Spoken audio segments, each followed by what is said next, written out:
I thought everything had blown over. I was wrong.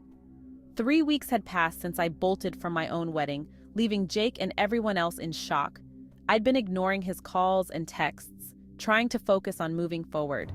I was ready to put it all behind me, forget the disaster I had orchestrated, and start over. But then yesterday, as I was leaving the office, my past came back to haunt me. As I stepped out of the building, I saw a man leaning against my car. My heart raced, and for a moment, I thought it was Jake. But when I got closer, I realized it wasn't him. It was Andrew, Jake's best friend and college roommate, the best man at our almost wedding. I hesitated, but I couldn't avoid him. I had to face whatever this was. As I walked toward my car, my stomach churned and I stumbled a bit, almost losing my balance. Andrew didn't move.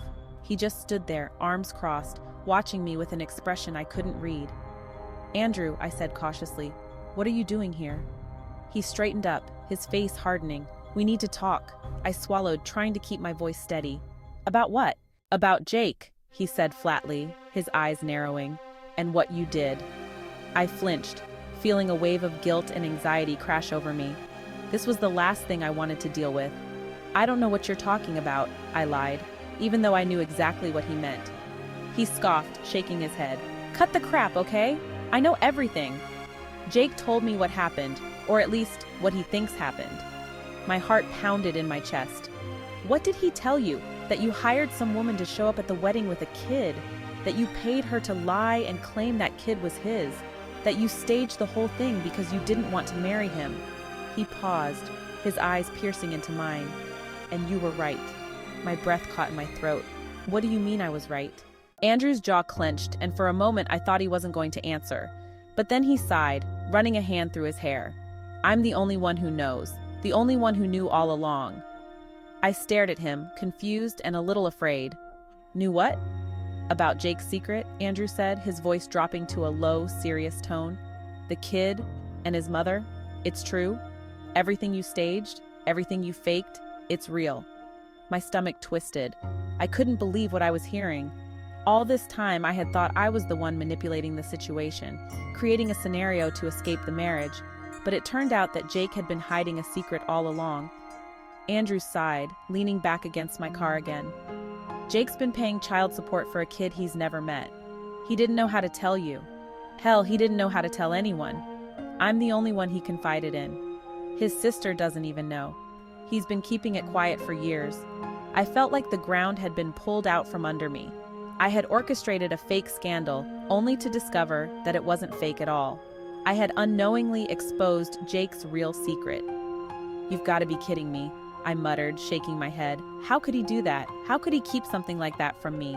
Andrew shrugged, his expression grim. "He didn't know how to tell you. The closer the wedding got, the harder it became. He thought he could somehow bury it, make it go away. But obviously that wasn't going to happen." I let out a bitter laugh, so I was right to call off the wedding. Andrew nodded slowly. "Yeah, you were. You can't start a marriage with that kind of secret hanging over you.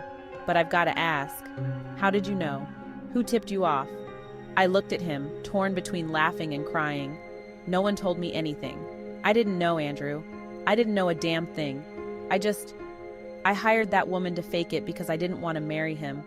I didn't have the guts to just tell him. So I paid her to show up with a kid who looked like him and cause a scene. It was all fake. At least I thought it was." Andrew stared at me, his eyes wide with disbelief. "Wait, you mean to tell me that the whole thing was a coincidence?" I nodded, still in shock myself. "Yeah, I had no idea about his real secret. I just needed a way out." Andrew shook his head, a bewildered look on his face. "That's insane." "I know," I said quietly. "Believe me, I know." For a long moment, we both stood there in silence, the weight of the situation pressing down on us. Finally, Andrew sighed again and looked at me with a kind of reluctant understanding. "Well," he said, "I guess you dodged a bullet then. But I have to admit, the whole thing is messed up." I couldn't argue with that. The entire situation was a disaster from start to finish. But at least now, I had some clarity. I wasn't the only one keeping secrets. "Do you think he'll ever tell anyone?" I asked quietly, not sure why I was even asking. It wasn't my problem anymore. Andrew shrugged. "Who knows? Maybe, maybe not. But that's his mess to deal with now." I nodded, feeling a strange sense of relief. It wasn't my mess anymore. I had gotten out, and as messed up as the whole thing was, I couldn't help but feel like I had done the right thing in the end. "I'm sorry it went down like this," I said, glancing at Andrew. "I didn't mean to hurt him, I couldn't go through with it." Andrew nodded, his expression softening. "I get it. It's better this way, for both of you." I offered him a small, grateful smile. "Thanks for telling me the truth. I didn't expect that." He pushed himself off the car and gave me a nod. "Take care of yourself." With that, he turned and walked away, leaving me standing there, leaning against my car and trying to make sense of everything that had just happened. I had dodged a bullet, but somehow it still felt like I'd been grazed.